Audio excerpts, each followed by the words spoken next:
ধারাবাহিকতায় আজকেও তার ব্যাট হাসে কিনা। Reverse sweep and it's a boundary.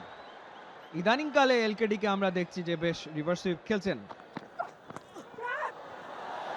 একেবারে দেখে শুনে শটটা খেলেছেন মনে হলো, যদিও যে সিঙ্গেল আদায় করলেই চলছে। এবার বিগ শট খেলার চেষ্টা লিটনের, কানেকশন টাফ সুইট, দুই ফিল্ডারের ঠিক মাঝ দিয়ে বল চলে গেছে সীমানার বাইরে। Stump to stump ball, stump ছেড়ে রুম বানিয়ে down the wicket, perfectly placed. 4 run Liton দাসের উইলোতে।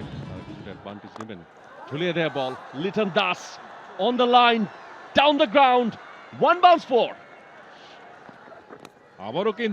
আবারও কিন্তু চমৎকার প্লেসমেন্ট বলা যায়, ফ্লিক শটের মতো করে খেললেন, বল চলে গেল করে ডিপ ফাইন লেগ দিয়ে সীমানার মনে বাইরে। হচ্ছে যে 170 পার স্কোর ছিল। যাক, এবার একটা লফটেড কাভার ড্রাইভ আমরা লিটনের ব্যাট থেকে দেখলাম, একেবারে ট্রেডমার্ক শট এটা এলকেডির, ক্লাসি।